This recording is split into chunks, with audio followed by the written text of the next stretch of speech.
Hello, xin chào tất cả các bạn đã quay trở lại với kênh của Văn Hồng Lazada. Và hôm nay thì mình sẽ review một cái sản phẩm ở trên Lazada. Có mấy sản phẩm cơ, toàn là cái phụ kiện về máy may góc.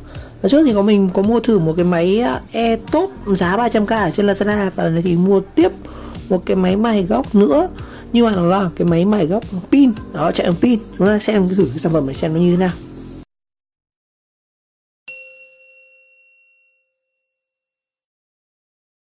Rồi, thông tin cái sản phẩm mình mua ở trên Lazada đợt này thì công nhận là sale 6/6 thì Lazada quá ngon anh ạ. Mua các sản phẩm thì nói chung là nó được giảm giá khá là nhiều. Tổng đơn hàng này mình mua hết có 700.000 thôi, 765.000 gì đấy, rất nhiều thứ. Đây này, có 4 sản phẩm. Đó. Gồm có máy khoan pin Voto. Ở đâu? Cái trên đầu tiên là cái pin. Cái pin máy khoan loại 6.000mW, 6.000mAh, 15 cell, xả 60A, chân Makita giá 290.000. Đó. Tiếp theo là sạc Li-ông. Cái sạc này sạc 12V. Cái này là sạc cho pin 3S, cái dòng máy khoan pin cầm tay. Rồi mình mua thêm một cái máy mài góc của Voto nữa. Đó. 463.000. Và một cái đế sạc. Nói chung là đợt này thì mình mua gần như là một bộ máy sạc, máy mài góc chạy bằng pin, gồm có máy này, pin và cái là sạc. Thực sự thì mình chia sẻ luôn với các bạn là thực ra trên thị trường họ bán sẵn là những cái máy chúng ta combo, chúng ta có là cả một hộp, gồm có máy, pin, sạc rồi cả một cái pin dự phòng nữa, khoảng tầm cũng 700 này. Nhưng mà tại sao mình lại mua một cái combo nó đắt hơn như vậy, mua những cái lẻ lẻ này nó đắt hơn? Tại vì thứ nhất là quan trọng cái pin này, cái máy mài pin này quan trọng nhất là cái thân máy thì nó cũng rẻ tầm 300-400. Cái sạc thì dùng chung được này, nhưng mà cái pin này quan trọng nhất này. Đó. Đây, cái pin này hiện đang bán là 368.000, đợt mình mua là cũng sale này. Đó. Cái thân máy này bây giờ vẫn là 468.000. Đó. Cái sạc này thì là chắc là vẫn thế này, vẫn 73.000, còn tăng lên. Mà đợt mình mua thì được giảm giá khá nhiều, tức là tổng của nó lên tới là gần 863.000, nhưng mà mình trừ đi các kiểu voucher ấy. Thực ra cái máy này mình mua hết khoảng là 380 này. Nên tổng cái giảm giá của nó thì rơi vào khoảng là gần, giảm giá được gần 75.000 ạ, gần 10%, trừ đi các kiểu voucher nữa.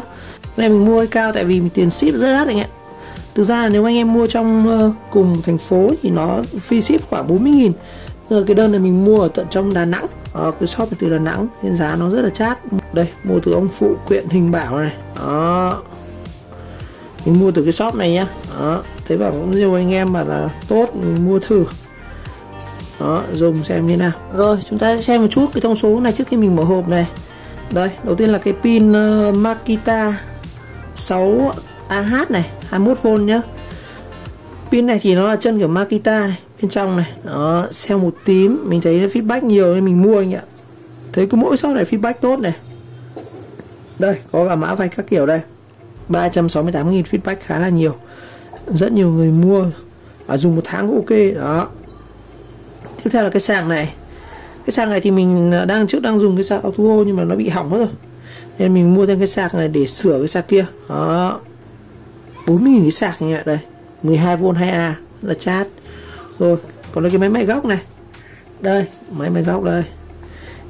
Mua ở trên đó. Máy may góc này. Đó. Thấy vào quảng cáo là cắt được cả sắt các kiểu này. Đó. Máy này chạy bằng pin nhá. Đó. Cắt được cả sắt phi to như này cơ mà. Đó. Rồi, đây.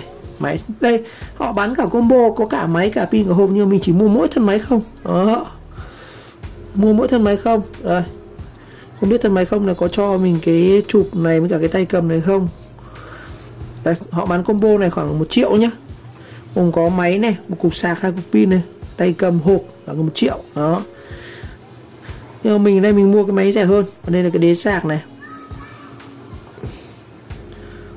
Đó, đế sạc.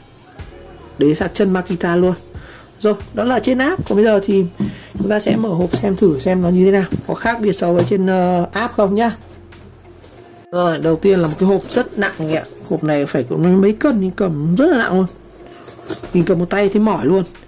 Đây, từ phụ kiện Huỳnh Bảo này, ở Đà Nẵng nhá. Đó. Còn đây, các cái sản phẩm đây giống ở trên app thôi. Một cái máy khoan, một cái pin 6000 này, 15 cell. Đó. Một cái sạc pin luôn, sạc pin 12A, 12V 10A này. Một cái máy góc vô tô nhá, thân máy không pin. Tiếp theo là cuối cùng là cái sạc đế trượt Makita mạch 1A 2A này. Đó. Đây là hộp bên ngoài nhá. Hộp này hơi mót bên này tí này, tôi kệ không sao. Cái này cho vận chuyển nhỉ, không biết bên trong có vỡ, mình bóp lại nhá. Bị vỡ rồi vận chuyển này. Đó đây, dưới có nguyên niêm phong của Lazada này. Đó. Cái tem này chưa đứt nhá, chắc mình sẽ rạch cái đít. Đó. Mình sẽ rạch ra xem trong nào. Nguyên niêm phong này.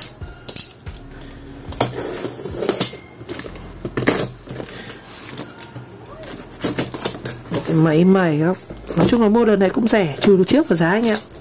Không săn được mã giảm giá nhiều nhưng mà được trừ trực tiếp vào giá này cũng khá là ngon rồi. Ồ, cái thân máy nó khá là bé, mình tưởng cái máy này nó phải dài tầm này thôi nhưng mà nó rất là bé. Rồi, đầu tiên là chúng ta sẽ có một cái đốc sạc. Đốc sạc khá là nhẹ thôi nhỉ, cái đốc sạc rất là nhẹ.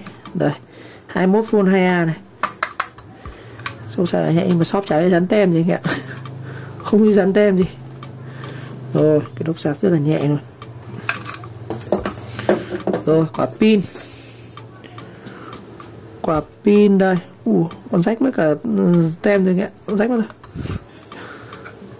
Shop không dán tem ở đây. Tem Huỳnh Bảo đây. Tháng 9 này. Tháng 9 năm 21 này. Bảo hành đến 11. Đó, tháng 9.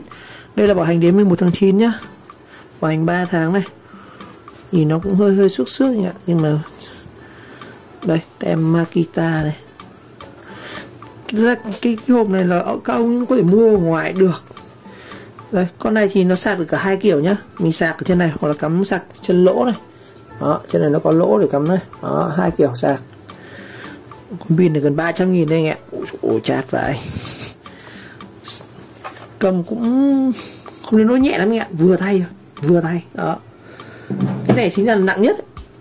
Cái thân máy này chứ khi nhẹ không. Rồi, tiếp theo thì em máy này. Em máy trên video thì to nhưng mà cầm thực tế thì nó khá là nhỏ. Khá là nhỏ, mình thường khoảng 40 thôi. Đây, máy vô tô. Đó. Mình trước mình định mua em Hitachi cơ anh ạ, nhưng mà thấy cũng fake nhiều quá, thôi mua mẹ vô tô khá rẻ này. Tem dáng nó còn lệch như này. Đây, con này quay đến là 1200 vòng sao này. Đó. Sử dụng pin 21V này. Đây.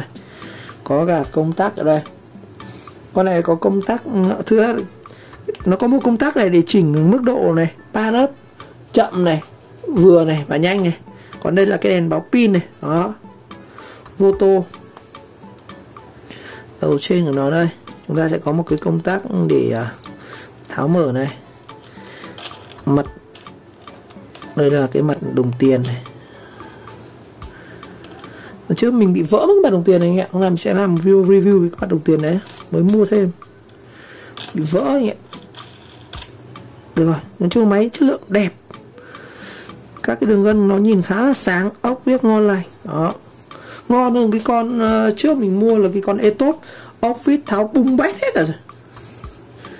Đây, chân máy này, có hai cực âm dương này. Đó. Chúng ta sẽ có một cái công tắc ở đây. Và đây là cái công tắc để giữ này. Đó. Bóp nữa nó sẽ mở công tắc này. Ô, không cho mình lưỡi tháo mở các kiểu à. Bộ này thì không có mặt che các kiểu rồi anh ạ. Không có mặt che, không có cái lưỡi thì có mỗi cái máy không. Đi vào vậy. Rồi, đặt thêm một cái sạc nữa này. Nhưng phải không cho mình cái lưỡi thì sao mình dùng được. Rồi. Đây là một cái sạc 12V 2A này. Lithium charger. Hình vuông. Đó. Cái này sạc 2S này. Đây 22 nhá. Đó. Cái này thì mình cắm sạc cho cái 3S. Rồi bây giờ thử cái con máy này nhá. Ôi trời, không cho phụ kiện thì dùng chém méo là được, không cho người ta được cái mở nắp trên này. Rồi lắp vào kêu cạc cái. Ôi, lắp vào thì nó nặng lắm anh ạ. Rồi bây giờ bật thử xem nào. Nó đang rất yếu nhá. Đây cái nấc này, giờ mình chọn nấc này, nấc yếu nhất này. Rồi nấc thứ hai này, còn đánh hết pin sao. Đây nấc thứ ba này, ba nấc cũng thấy y hệt nhau, nghe chả khác gì. Rồi về tôi thử ấn vào đây để tháo ra này, chặt quá.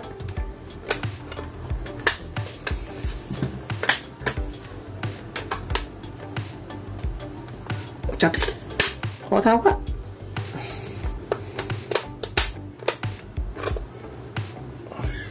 Con này cái pin thì tháo lắp khó quá anh ạ.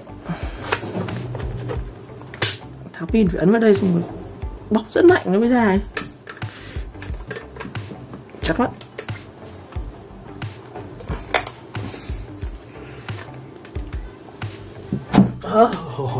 Tháo cục pin vất vả vãi chưởng. Hãy thử lại nhé. Đó, con này ấn một lúc nó mới lên cơ. Đây này, mình đang để là mạnh nhất này, đây điều chỉnh này, mạnh nhất này.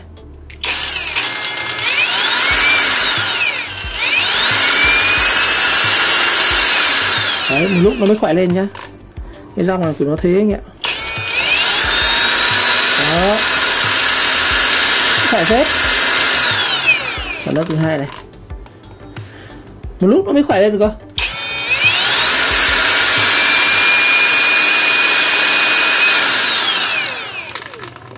Nó không khỏe ngay như cái máy mài góc cắm điện đâu, một lúc thôi.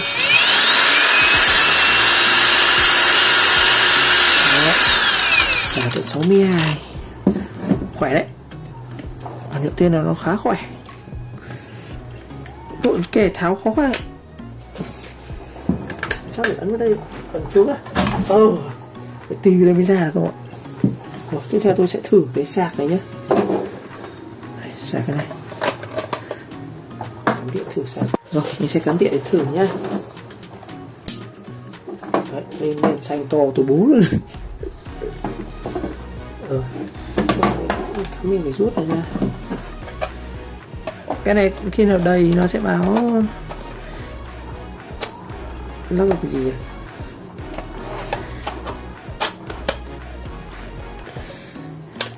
Như sạch cái này sao?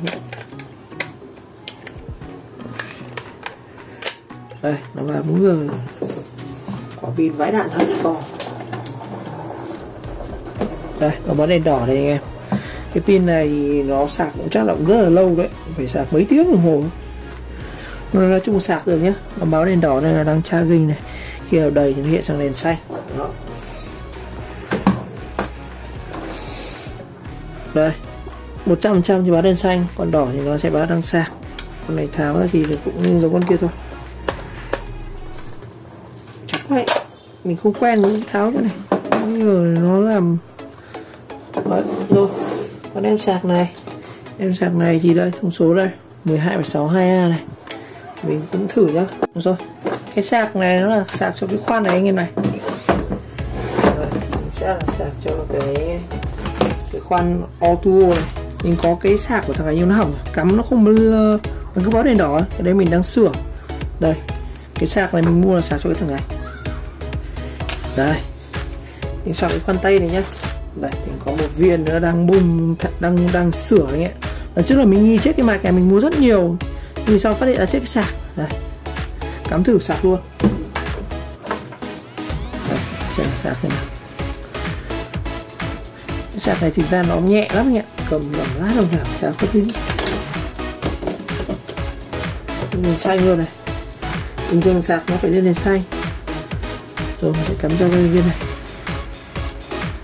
Đấy, đây bán đèn đỏ này là đúng này. Đấy, sạc này bán đèn đỏ thì mới là sạc đúng này. Đó. Thì con này trước là chưa mạch rồi, chết sạc rồi ạ. Ok nhá.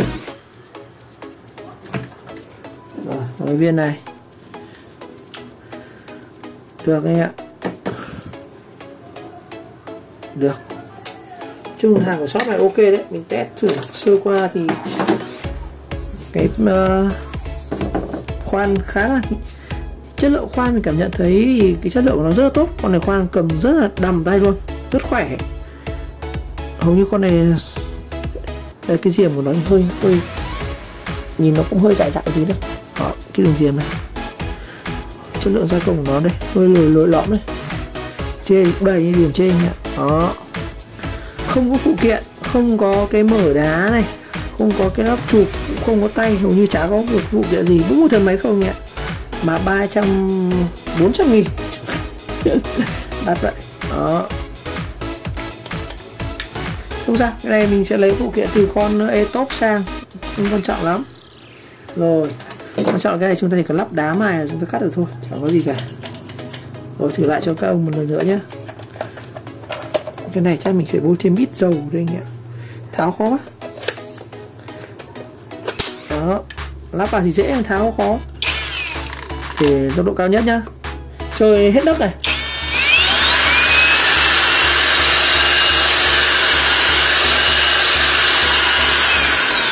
Khá là khỏe. Pin này, và báo 3 vậy kìa.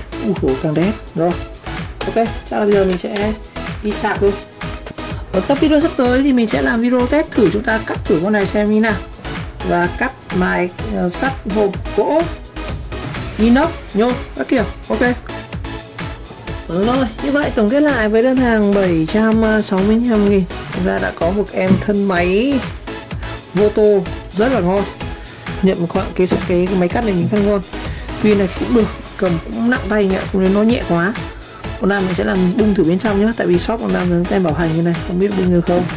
Rồi, một cái sạc 21V 22 này cũng được. Một cái sạc cho 3S này cũng được, nhưng mà mấy cái này mình thấy nhẹ quá, cái sạc nó cầm như là không có gì vậy, nhưng mà nói chung chất lượng mình test thử thế dùng được. Ok, giá cũng rẻ, lần này cổ ra là quá ngon rồi. Rồi một lần nữa cảm ơn các bạn đã theo dõi video clip, và nếu thấy video hay mình nghĩ các bạn nhớ like, subscribe của kênh và chờ đón các video tiếp theo. Ok, xin chào các bạn.